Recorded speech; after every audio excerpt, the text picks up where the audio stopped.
자, 그 다음에 14번을 하도록 하겠습니다.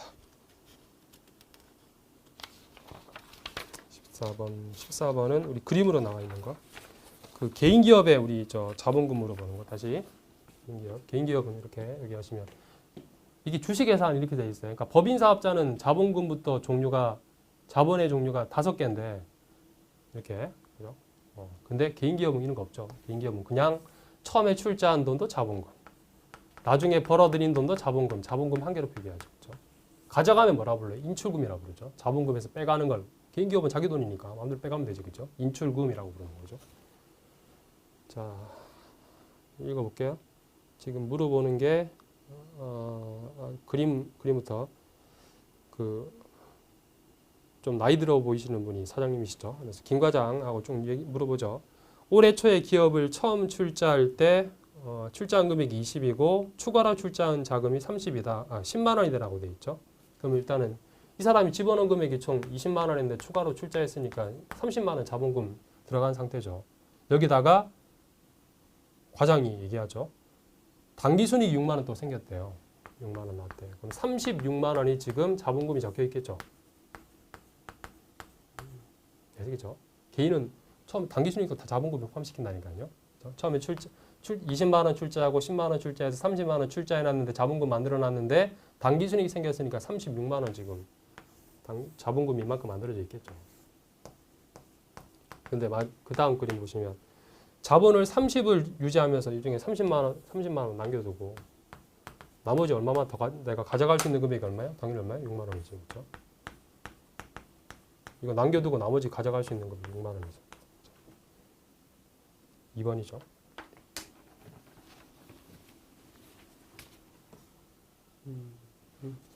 그 인출금 관련해서는 가져갈 때 차변의 인출금, 대변의 현금 이렇게 쓰잖아요. 그죠? 자, 그 다음은 지우겠습니다. 그 다음 15번 보시면 15번은 마지막에 우리 항상 1급이든 2급이든 항상 마지막에 이 내부 통제 제도, 내부 관리 제도 나오죠.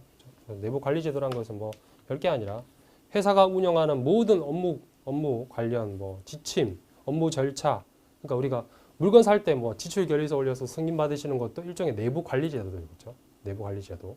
자기 마음대로 물건 사고 자기가 승인하는 게 아니라 물건 살 때 지출 결의서 쓰고 결제 받고 그리고 물건 사시잖아요. 그렇죠? 내부 관리. 그리고 마찬가지 회계도 마찬가지죠. 우리 회계 데이터 같은 경우는 회계 데이터를 아무나 들어가서 보는 게 아니죠. 그렇죠? 승인받은 격리 부서 직원이라든지 그런 분들만 가서 이렇게 조회할 수 있는 거잖아요. 그렇죠? 이런 게 다 내부 관리 목적이죠. 그래서 틀린 것을 물어봤는데 이 내부 통제 제도는 낯설지만 나오는 게 뻔합니다. 당연히 틀린 걸 물어보면서 대표적으로 틀린 게 뭐냐 하면 지문에서 내부 통제 제도를 운영하면 모든 위험을 통제할 수 있다. 이러면 틀린 거예요. 그리고 내부 통제 제도는 일부 조직원들에 의해서만 운영된다. 그럼 틀린 거예요. 아셨죠? 그러면 내부 통제 제도의 책임은 경영자가 져야 되는 건데 관리부장한테 있다는 게 틀린 거예요. 그래서 그렇게 일을 하시고 틀린 걸 물어봤으니까 동그라미 1번이죠. 그렇죠? 아무리 회사의 관리 제도가 잘 돼 있다 할지라도 모든 위험을 통제할 수는 없는 거죠. 동그라미 1번이죠. 그 다음은 동그라미 2번은 종류쭉 물어보는 건데 굳이 외우실 필요는 없을 것 같고 그 다음 동그라미 3번 아까 제가 떠든 거 조직 내 모든 구성원에 의해서 운영된다. 예를 들어서 동그라미 3번이 조직 내 일부 구성원에 의해서 운영된다 이러면 틀린 거예요.